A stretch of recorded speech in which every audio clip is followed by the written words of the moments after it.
So, hello po sa ating lahat. Nasa Module 4 na po tayo ng ating subject, Understanding Yourself. So, before we start our Module 4, let us have a brief um, recap or review sa ating mga napag-aralan previously. So, the Module 1 is the self from philosophical perspective. In philosophical perspective, they viewed self as body and mind, body and soul. In the second module, the self from sociological perspective, sinabi nila doon that the society and the people around a person or the self affects the development of the self. There are certain agents that they said na lubos na nakaka-apekto sa pagbuo ng sarili. Sa Module 3 is the self from anthropological perspective. Doon naman, sinasabi nila that culture affects the development of the self. Yung kultura ng tao, kaya iba-iba ang pag-uugali ng mga tao depende sa kultura na kinabibilangan nila or pina-practice nila. So today, or this evening, we're going to tackle naman from the perspective of psychology. Ano naman ang pananaw ng psychology sa the self? So we all know that the psychology is a study about behaviors, learning, and many more, diba? So in psychology, there are different psychologists who conceptualize the self. Ano naman ang pananaw nila? Let us first tackle William James. So William James said that the self has I and me. So sinabi ni William James na ang tao ay may I and me. Ang I is the thinking, acting, and feeling self. And the me is the physical characteristics and the capabilities. So sinabi ni William na magkaiba ang nararamdaman natin, yung isip natin, at yung outside natin. So, sinabi niya that the self consists of I and me. Yung loob at yung labas natin. Another psychologist is Charles Roger. So, he conceptualized the theory of personality naman. So, pareho sila na may I and me. But the interpretation of I and me is different from William and Carl Roger. Kay Carl Roger, ang I is the one who acts and decides.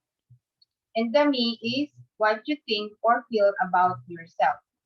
So sa point of I, pareho sila. It is the thinking and acting or the acting.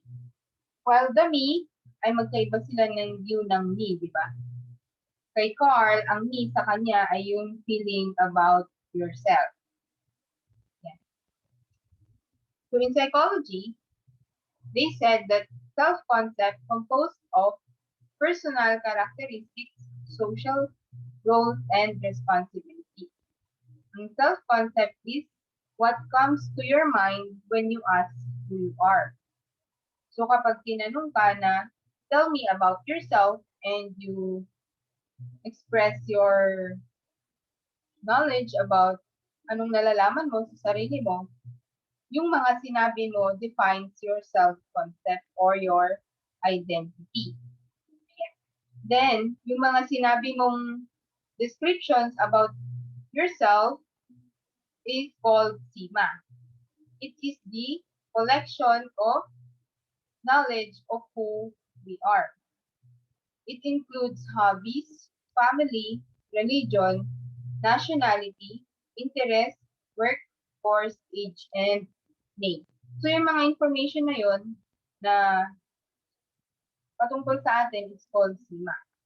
And yung mga yun, it describes our self-concept of how we think we are. SIMA. Am I hearing fast? For questions, you may chat it on our chat. So let us proceed to another psychology. Ito naman si Sigmund Freud. One influential psychologist of our generation is Sigmund Freud. He sees the self and the mind as a result of interaction between these three parts. So sinabi ni Sigmund Freud na ang the self and the mind composed of these three parts. The id, ego, and superego. Ang id para kay Sigmund Freud is the pleasure principle, the instinctual part of the mind that contains sexual and aggressive drives and hidden memories. It is selfish and wishful in nature, illogical and fantasy-oriented. In our previous lesson, when I was still studying, they illustrated id na matatagpuan dito sa tiyan natin, sa tao. Why? Because our pleasure as a some of some people's pleasure ay ang pagkain, di ba? Good food. Kapag busog ka, that is your pleasure. That's why they illustrated id na nandito sa tiyan. Yeah. Then others or the perception of pleasure differs from person to person. Magkaiba tayo ng pleasure. Kung ang pleasure ko ay pagkakaroon ng madaming pagkain, iba ang pleasure ng ka-roommate ko, iba yung pleasure ng ibang tao. So, yung nagpapasaya sa atin. It's either things na good or bad. Yeah. What is ego? Ego is the reality principle. The realistic part of the mind arises between the desire and the id and the superego. It modified by the direct influence of the external world, the decision-making component of personality. So, ang ego is yung nagbabalance sa dalawang kasama niya. Kaya nga it is called reality. Binabalance niya ang id, which is the pleasure, and yung superego, which is the moral, para maging katanggap-tanggap tayo or yung situation mo as a person maging realistic. Ganun. Kasi di ba kapag mas umiiral ang id ng isang tao, nagiging imbalance yung pananaw, yung insight mo as a tao. Halimbawa, sumasama ang paningin natin sa isang tao kapag sobra siya sa id, ganun, sa pleasure. Halimbawa, ang pleasure niya pag susugal, di ba? Nag-iiba yung balance ng pagkatao niya, ganun. Kasi mas madami ng negative sa practice niya. That's why merong ego na tinatawag which balances the id and superego. Para maging normal ka. Para fit ka sa reality. Sa realidad sa society. And superego, the third part, according to Sigmund Freud, is the superego, the moral principle. It operates as moral conscience, applies the values of society. Ito naman yung mga values natin, yung mga pag-aralan natin sa ethics, di ba? Yung virtues, yung obedience, and many other values.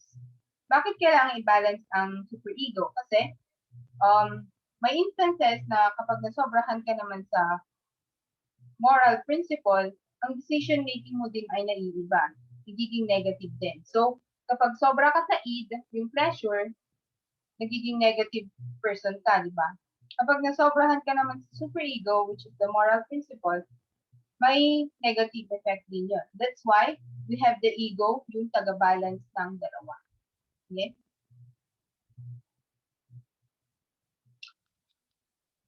Next one. The theory of symbolic interactionism argues that the self is created and developed through human interaction. We are social products because we do not create ourselves out of nothing. We need others to affirm and reinforce who we think we are. What's important to us is influenced by our social historical context. So in psychology, they have this theory of symbolic interactionalism. So generally, it says that we are affected by the actions of other people because hindi tayo mabubuo as a person or the self without the other people. Yan. Next one. So, let us go back to self-concept. If we have self-concept, yung how we think we have that so-called self-awareness. Alam natin. Then there are two types of self. The private self and the public self. Di ba alam natin yan? Alam natin yan pero hindi lang natin inaano. Meron tayong private self, your internal private thoughts and feelings, and the public self or image geared to having a good presentation of yourself to others. So, yung public self ang madalas natin ipakita sa ibang tao kapag lumalabas tayo, nag-work tayo, nakikipag-usap sa ibang tao. That is our public self. But within ourselves, we know that we are different from that person na pinapakita natin in public. That is our private self. For example, I may be talkative as a teacher or I talk a lot of things like this, like that. But in my private self, sometimes I doubt myself about the things that I'm teaching or shy type pala ako, ganon. That's it. So we have the public self and the private self. Um, last psychologist is Albert Bandura. So Albert Bandura is Stanford University psychologist. Views people as agents, just like in sociology, there are agents, diba, of socialization. Agents or originators of experience, not just reactive. Suggested that humans have the ability to act and make things happen. So, naniniwala naman si Bandura na hindi lang tayo na taga-absorb ng reaction ng ibang tao, kaya tayo nabubuo as the self. But we also give something to other people. That's why originators. Yeah. So there are four agentic perspectives: intentionally, forethought, self-reactiveness, and self-reflectiveness. Intentionally, it enables us to behave with a purpose. Yun yung ginagawa natin intentionally. Forethoughts, this allows us to anticipate outcomes. Ito, hindi natin alam yung outcome pero ginagawa natin. Self-reactiveness, we can be motivated to regulate our action. Ginagawa natin pero with a limit. Then self-reflectiveness, we can reflect our thoughts and behaviors and make needed modifications. So yung bago natin gawin, iniisip muna natin. So yung mga perspective na to, this affects us as an individual, originators, and other people. Kasi in psychology, they said that your behavior is influenced by other people. So, it falls sa theory ng nurture and nature. Yes. So this one, the last part, this is how you process things na na-adapt mo na nagiging part ng pagkatao mo or yung the self mo. So, how do we replicate or adopt things from other people? Attention, di ba? Kapag nakita mo ang ginagawa ng ibang tao, that's attention. Detention. Then, nakita mo, na-retain sa'yo, that's detention. Yung nanatili sa'yo. Halimbawa, palaging nag-aaway yung magulang mo. Then, dahil doon, na-retain sa utak mo. Yan. Then, motor reproduction. Dahil na-retain sa'yo, ginawa mo din. That's the negative example. But in positive examples, dun yung replication of good behaviors, natututo ka ng ibang mga bagay, ganun, like walking, ganun. Sa walking, attention, kita mo naglalakad, na-retain, ginawa mo, then you are motivated to walk more sa batay. So that's how Albert Bandura discussed his concept. So self-belief does not necessarily ensure success, but self-disbelief assures on failure. So sabi ni Albert Bandura, kung naniniwala ka sa sarili mo, it doesn't guarantee success. Pero, kapag hindi ka naman naniniwala sa sarili mo, it assures you to fail. Or, for sure, mag-fail ka kasi you don't believe in your self. That's Albert Bandura. So, ayun.